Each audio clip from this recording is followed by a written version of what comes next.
Hi, and welcome to the Law School Toolbox podcast. Today we're going to be talking about where to get help in law school. Your Law School Toolbox hosts are Allison Monahan, that's me, and Lee Burgess.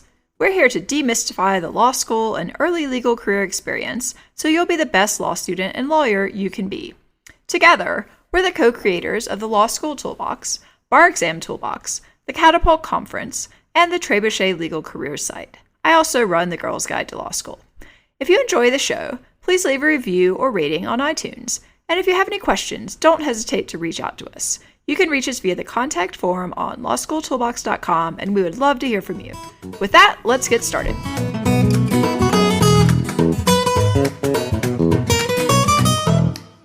Welcome back. Today we're talking about a very important topic, where to get help in law school. But before we get started, let's raise this question I think that probably some of our listeners have. Is it even okay to get help in law school? Well, yes. I mean, within reason. I think the key here is the answer would probably, being that we're lawyers, be sometimes and from some people. And I think it's important to be judicious about who you ask for help and what you ask people for help with. So, I mean, I know, professors that we know or that we've had experience with, they can sometimes get annoyed. For example, if a student shows up and just basically says to their office hours, and we always encourage people to go to office hours, but it's important to think about why you're going and what you're going to talk about. If you just show up and say, I don't understand this, I don't think you're typically going to get a very good reaction, right? No, not when I was a professor. Right. I mean, what would your reaction be if a student just showed up and said, I don't understand this, explain it to me? I think I typically would say, I don't even know how to answer that question. So you could ask me specific questions, or have you even studied this material? I mean, usually the pushback is you have to understand something. Right. You don't typically understand nothing. So you have to come with, I understand these things. I am struggling with these very specific questions. Could you help me? Right. And I think that's the key if you're going to talk to your professors is you want to make it clear that you've tried, you've made some effort, and you've reached a roadblock. And there's nothing wrong with sort of making that apparent in the way that you present your question. So, think about the difference between showing up and saying, I don't understand negligence, or saying, Professor, you mentioned in class this particular doctrine, and I went back and I reread the case, and I'm still having a little bit of lack of clarity about how it would apply in this situation. Which of those do you think is going to get a better result? Very true. And we even run into this with some of our tutoring students. I mean, if a tutoring student comes to us or one of our tutors and says, I don't understand contracts. It's like, oh, okay, great. Well, let's just get started on that.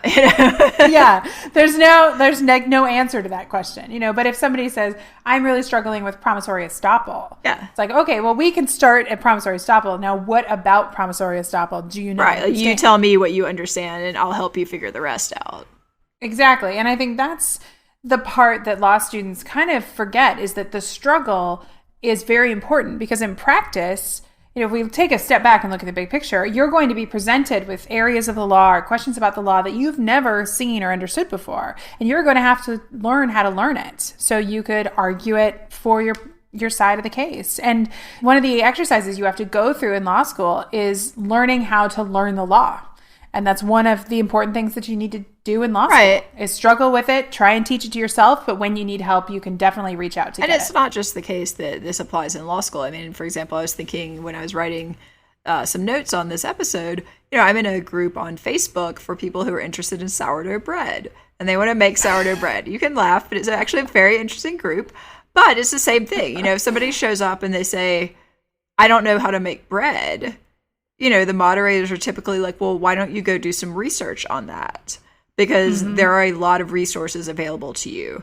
But if you show up and, you ask a very specific question about my bread behaved this way, and this is what the recipe was, this was the book I was using, does anyone know why this happened or what I could do differently? You'll probably get some really useful advice.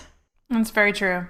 And I think that is one of the things that anytime, you're really asking for help, the more specific the question, the better the answer you're going to get. It's like, in software, there's the expression garbage in, garbage out. Mm-hmm. So if your question is not well-formed, your answer is probably not going to be helpful. So some of it is, yes, it's totally okay to ask for help, and we definitely encourage you to ask for help, but just think about what pieces should you or could you do for yourself, and where do you really need someone else's input?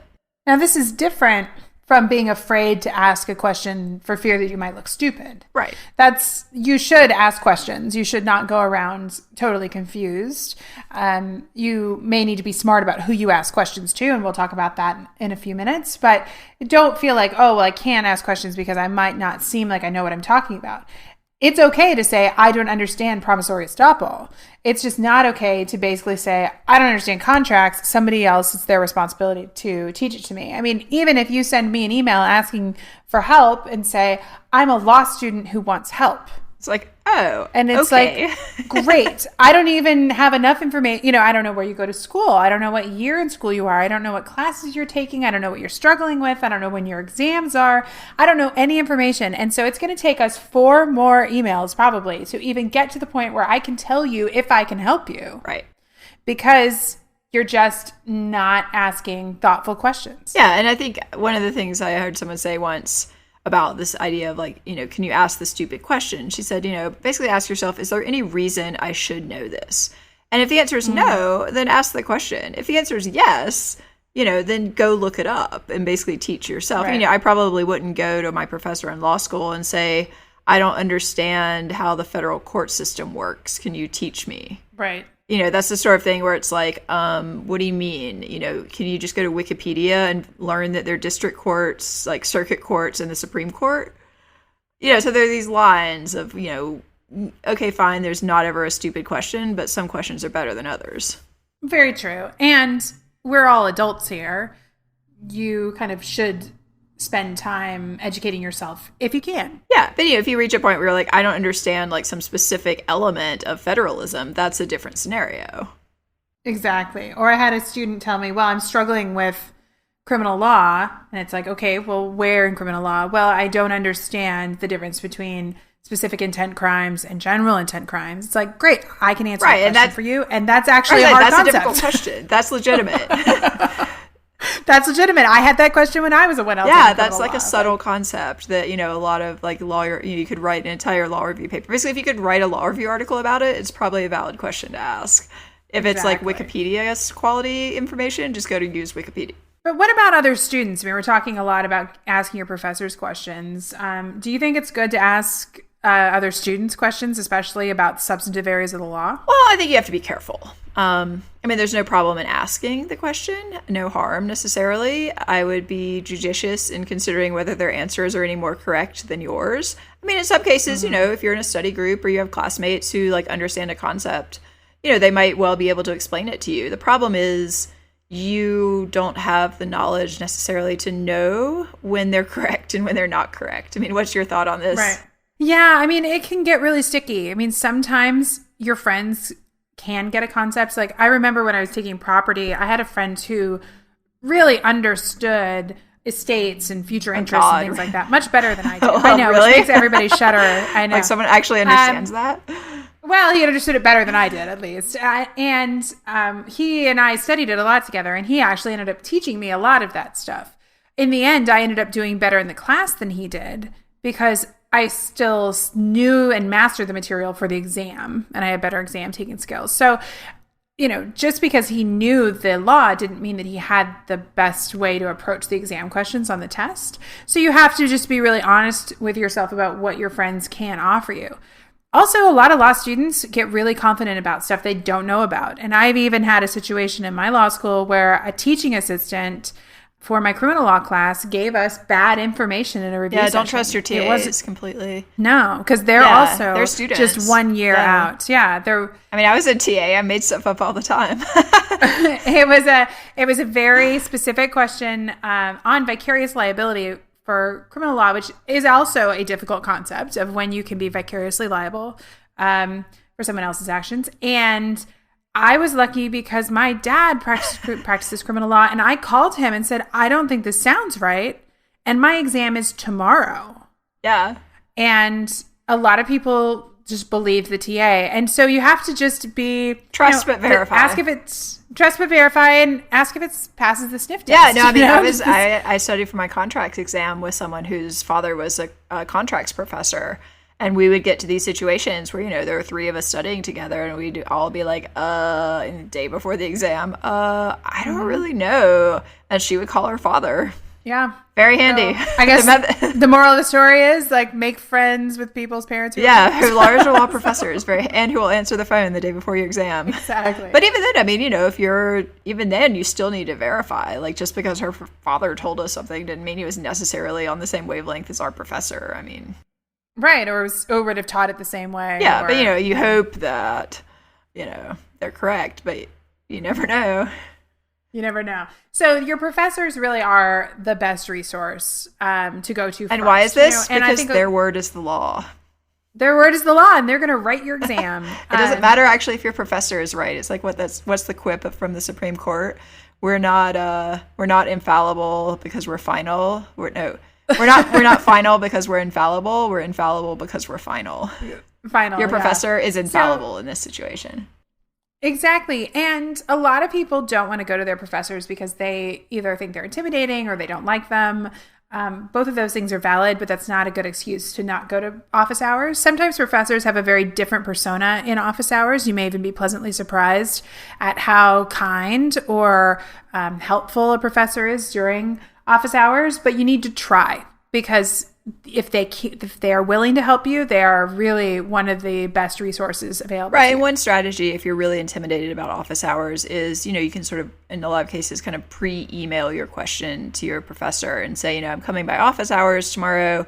Here are 2 things that I'm struggling with, and I want to talk to you about. So that kind of helps them because, they're not actually omniscient or omnipotent. I can never remember which of these is all-knowing. But, they're like, despite the fact that in class they seem like they know everything, they would actually probably a lot of times appreciate a heads up so they can be sure that they're actually ready to talk to you about this very fine detail of the law.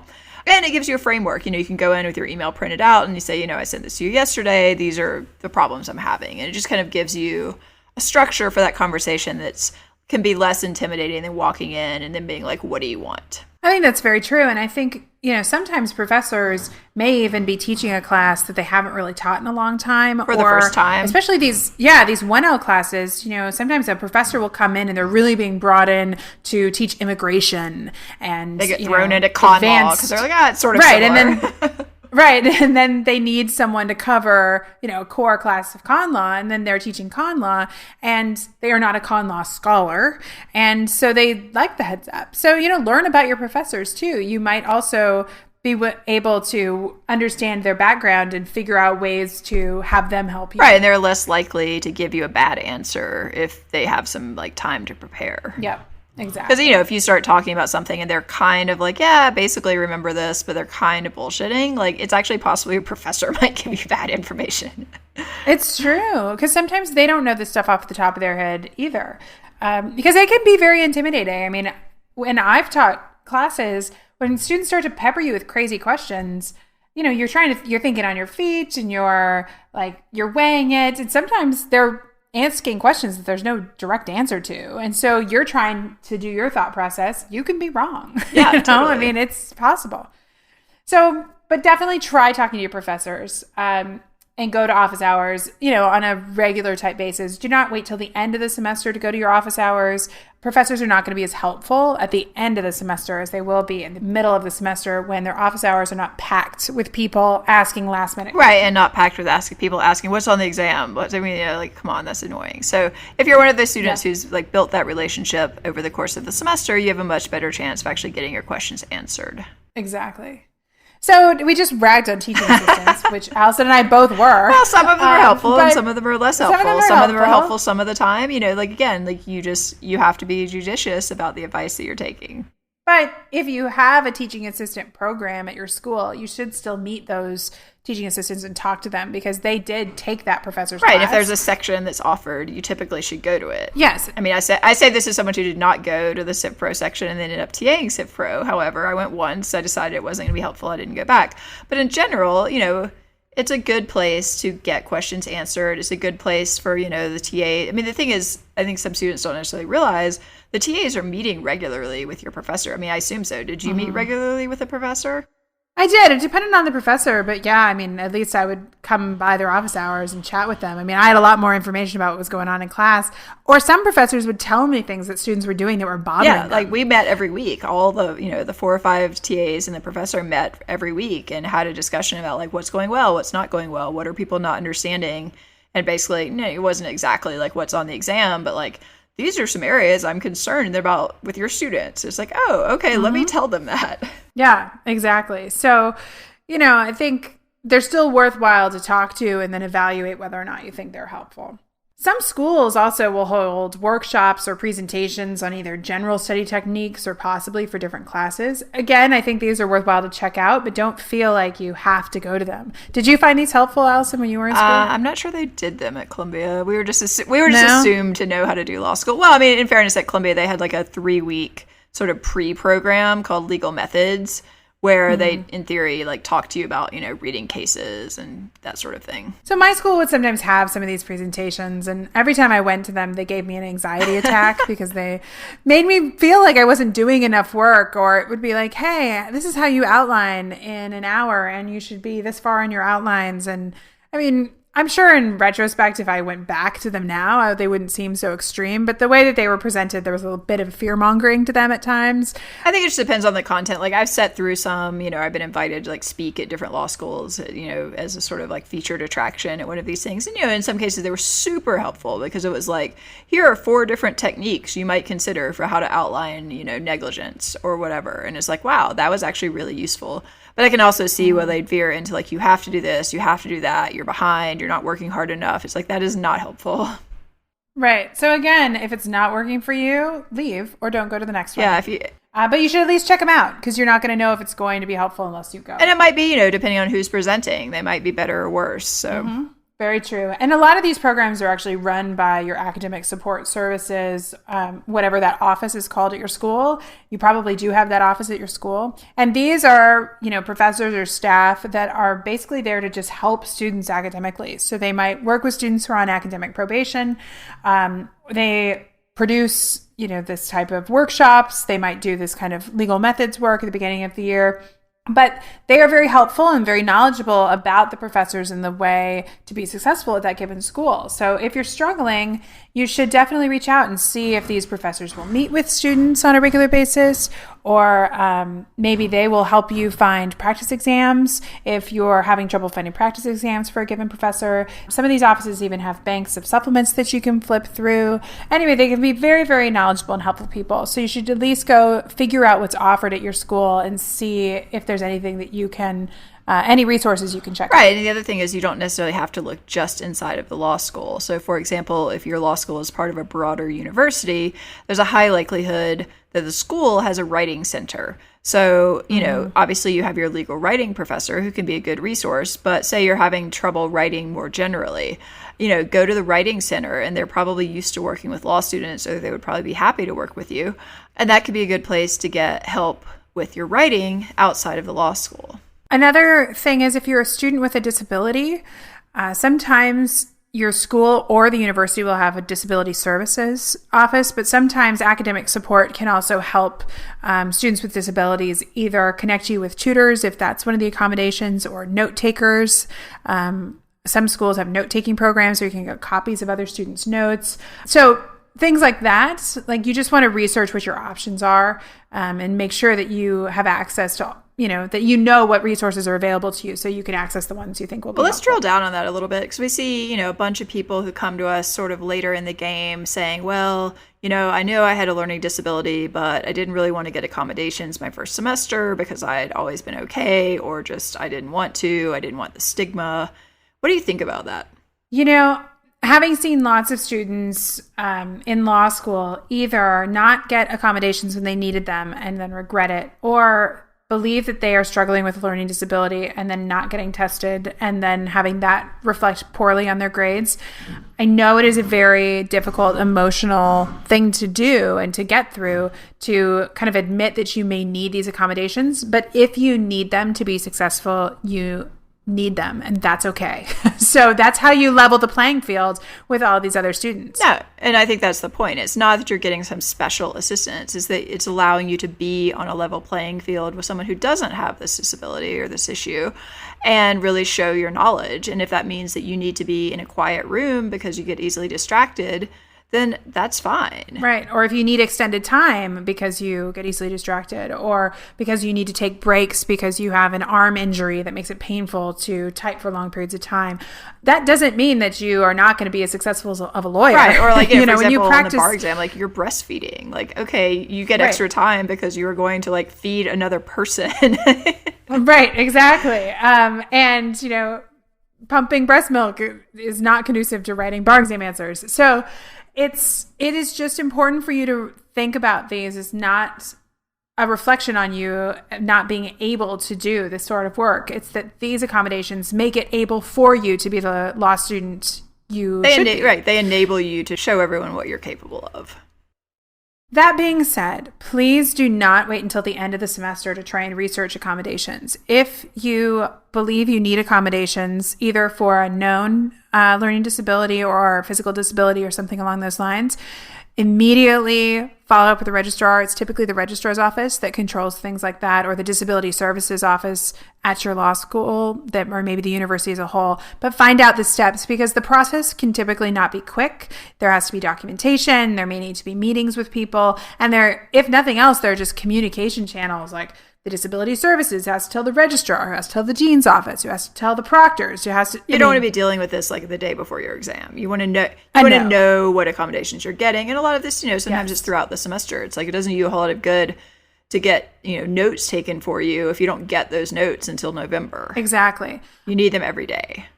Another thing that I've seen happen over and over again is a lot of people get diagnosed with learning disabilities during law school. Right. And I think that's because law school is kind of a pressure cooker. Anything that you have going on with your life that you might have been like kind of a small annoyance becomes a much bigger deal. Right. The law school pressure cooker. So a lot of people get diagnosed with things like ADHD while in law school, but they wait. They think that something's going on, but they wait until they have disappointing grades to do anything about it. And I think that's a huge mistake, because those grades are going to stay with you as part of your story. And that's unfortunate. So if you think that you're struggling with something, try and get help and get some resources. Sometimes it costs money to get that testing, but the more information you have about what your options could be, the better you are going to be at making the decisions on what kind of documentation you can get, again, to get you the accommodations you need so you can be successful. All right, well, that's our spiel on getting help if you have learning disabilities. Yes. Let's quickly cycle through a couple of more things you might be able to get from your school, and then we'll move on to things you might find either on the internet, books, private tutors, the broader legal community. So just a few things I wanted to touch on that I personally found helpful when I was a 1L particularly. Or mentorship programs. So I think my school sort of assigned us 2L or 3L mentors, but then also certain clubs like the Women's Law Association. Often if you're in any sort of affinity group, so like the Black Law Students Association or like a women's group or South Asian, whatever it is, these will often assign you a mentor. And, as we said, you don't necessarily want to take every word that this person says as gospel, but they can be super helpful in terms of particularly referring you to other resources. And similarly, if you know people from clubs, so, you have a shared interest, if you're getting ready to prepare for an exam, you might say, hey, do you have a study guide that you recommend? Yeah. I think that those mentorship programs can be very helpful. But again, you don't necessarily know how well your mentor did in law school. And so I personally got matched with some mentors that their help was not helpful. Right. They were not giving out They also might be able to help you with other things, like where do you buy something? If you've moved to a city, like, I was new to New York. It's like, where do you buy snow boots in Manhattan? I don't know. Someone who lived through the last winter might have a better idea on that. Or like, where's a good place to study? Like, where are your favorite coffee shops or libraries? It doesn't all have to be. That's a very good point. You can use them for other sorts of information. Very, very good point. Or like, talking about the holidays, like, what did you do for Thanksgiving? Like, do you think it makes sense to do X, Y, or Z? Just that sort of stuff, it doesn't have to be like, can you help me with contracts? For sure. People who might be able to help you with things like that are actually a very underutilized resource, which is your law librarians. Oh, yes. The law librarians are these incredibly smart, brilliant people who know a ton about legal research in the law, and very few people ever go to talk to them and ask them questions. Yeah, it's amazing. People think like, oh, it's just the librarian. It's like that librarian almost certainly has a JD. They probably also have like a master's in information science. They know a lot about finding things. And it might be, help with legal writing, but it could, or research, but it could also be, I'm looking for a horn book on contracts. A horn book is basically a fancy word for commercial outline. What do I do? And they're going to say, well, you should go to Corbin on contracts. And you're like, oh, okay, I've never heard of Corbin. Maybe that would be useful. And they know that for every subject area. And later on, when you take seminar classes and you're doing paper topic research and stuff like that, they can be incredibly helpful to help you start to even decide where to look for possible paper topics. Right. So you can go to them and say, I'm taking, this class on internet privacy, and I'm really interested in Dropbox and internet privacy and the fact that we're storing information in the cloud, and how does it keep private, and are there any cases or litigation about that? But where do I even start looking? And they will sit down and develop a research plan for you to where you can learn about stuff like that. Yeah, and they'll often, brilliant. Particularly after your first year, they'll often literally craft queries for you on Lexis or Westlaw. I mean, they probably won't as a 1L because you're supposed to be learning how to do that. But, if you go in and you're like, I have been trying to find a case that says X for the last 45 minutes. I'm out of ideas. Can you help me figure out how I would type this into Westlaw? They're going to help you. For sure. And sometimes if you're doing a research paper and you're looking for very specific things, they will even talk to you about different libraries on campus. I was doing a paper in law school on physician-assisted suicide, and it became a bit philosophical. And so one of the law librarians helps me look up the information about the main university library and what books. Yeah, or they can get interlibrary loan. If your library doesn't have it, they can get stuff from all over the country. It's an amazing resource. It's amazing. So they are definitely underutilized. Most people don't ever talk to them. And so if you talk to them, they will be happy that you're talking to them, and they will be very, very helpful. And they can probably give you access to something called Cali too, if you don't already have access. And so Cali is sort of lessons on different topics that a lot of students really like to do as sort of a supplement to their reading and that sort of thing. So if you're not familiar with Cali lessons, those are a good thing to ask the librarians about. Yeah, usually it's free. You have to have some sort of password. Right. So they hold the passwords. They hold the passwords. Study groups can be really helpful for lots of things. I think the camaraderie can be nice. Sometimes substantively they can be nice. Some accountability. Yeah, some accountability, but they can also become a waste of time. So again, like most of these resources, you just have to make sure you're constantly asking yourself, did I get something from spending time with these folks? Was that the best way I could have spent 3 hours this afternoon? Right. Or is it really like you like chatting and gossiping, but maybe you should have just gone for coffee? Right. And I think the one thing that study groups are not great for, which people I think still think is a good use of their time, is splitting up work. Oh God, what a nightmare. Such a terrible idea. Nightmare. Yeah, if you have 4 classes, do not split the outlines with your study group. That kind of defeats the purpose. No. It's a terrible, terrible, terrible idea. What about the broader legal community? I mean, is it worth it to reach out to resources in your local legal, bar associations or things like that? Well, I think in general, it's typically a good idea to go ahead and join the local bar association as a student. You can probably join for free or at least really reduced pricing. Sometimes they have different presentations that might be useful. I mean, as with anything else, be judicious about how you're spending your time. But the reality is you're looking for a job at some point too. So if nothing else, getting a little bit involved in the bar association as you start law school, that can at least help you make connections. I mean, in the ideal, you might find a mentor who could sort of, help you with how to do law school. But again, if it's somebody who graduated 25 years ago, even if they mean to be helpful, maybe not so much. Yeah, exactly.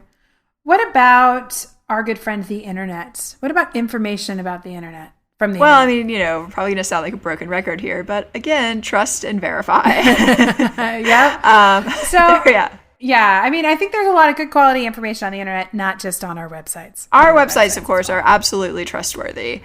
Absolutely trustworthy. But again, I mean, these are techniques. It's a toolbox. We call our sites the toolbox for a reason. They're a toolbox of techniques. Yep. Not everything that we talk about is going to work for you. But I think the one thing that can be a danger about the internet is going back to kind of this fear mongering, people and law students write horrible stuff about the law school experience on the internet.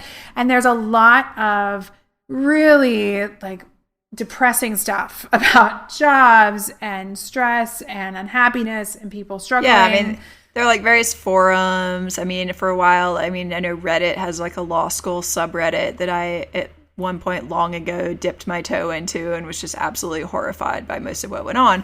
That being said, I mean, there is some good information there, but overall, I did not find it to be a pleasant experience. But what I have heard from students is, they hit the middle of the semester, they're going through the October freakout, which if you're not sure what that is, you can listen to one of our other podcasts about that.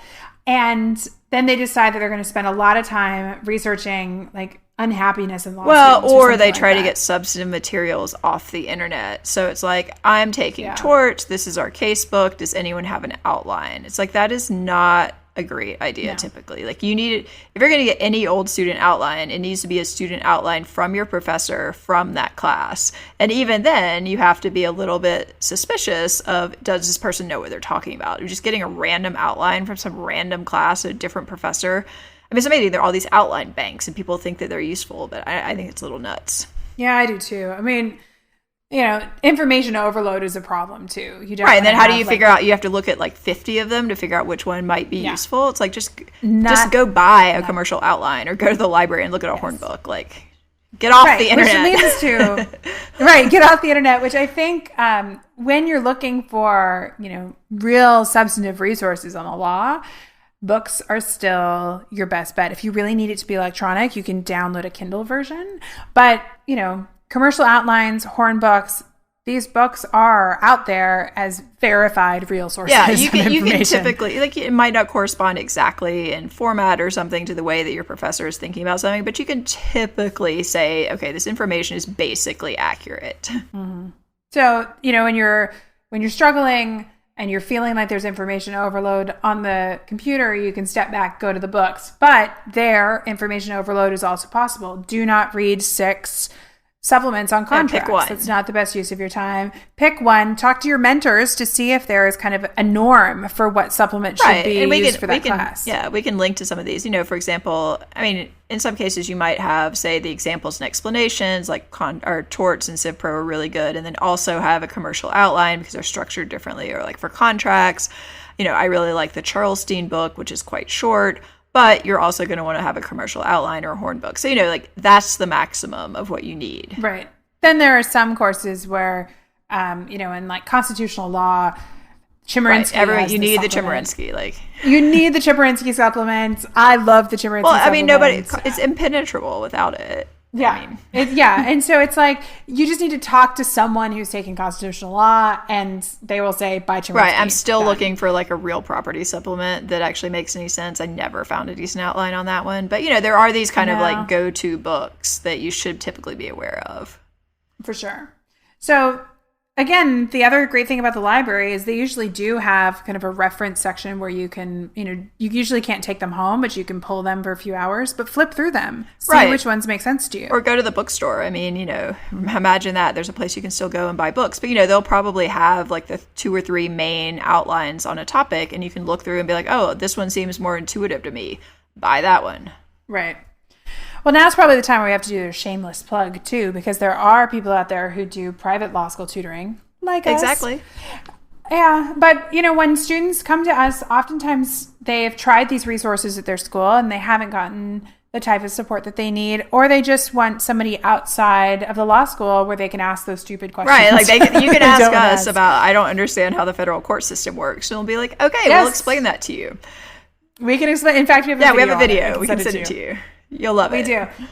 Exactly. But, and I think a lot of people want a level of feedback that oftentimes their professors don't have time. I think that's the feedback, like we've often said, ideally we should be put out of business if law schools are really doing what they should be doing in terms of actually teaching people things, but they're not, is the reality. So, the best way to improve on anything is to get really detailed feedback from someone who is an expert. And that's basically what a law school tutor does for you. They're saying, I am an expert in this topic.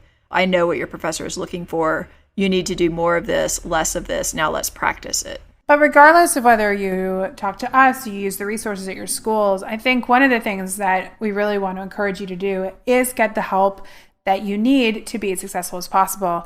There was some bummer news circulating recently about the low passage rates that are coming out of the bar exam this last round.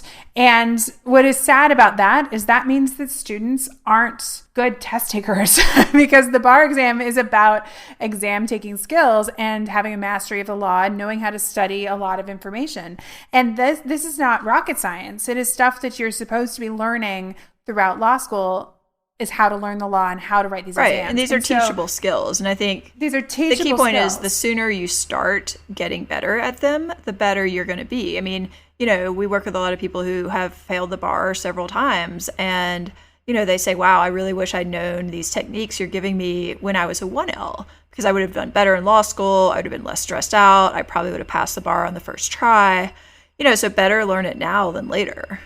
Yeah, exactly. So just something to keep in mind, that delaying, or what we also see happen is, you survive your 1L year and you didn't do that well, and then you get to your 2L year and you're like, oh, well, now I don't have to take as many exam classes, so I'll be fine. That's not a good solution. You still want to get the help you need because the biggest exam is coming after graduation, and you have to have skills to pass that class, or to pass the bar exam. I mean, it's like, what does it do you to struggle through law school, kind of slide through your last couple of years, and then get out and be literally unable to pass the bar? That is not a great situation to find yourself in. Absolutely not. So just food for thought. You are not going to be successful by worrying about the fact that you don't know what you're doing sitting at home by yourself. Yeah, so get ask for help. Get the help you need. Ask for help. And with that, unfortunately, we are out of time, so we can't help you anymore. If you enjoyed this episode of the Law School Toolbox podcast, please take a second to leave a review and rating on iTunes, because we would really appreciate it. And you can subscribe so you don't miss any of our wonderful episodes. If you have any questions or comments, please don't hesitate to reach out to us. We're Lee, L-E-E, and Allison, A-L-I-S-O-N, at lawschooltoolbox.com, or you can always contact us via our website contact form at lawschooltoolbox.com. Thanks for listening. We'll talk soon. Good luck in law school.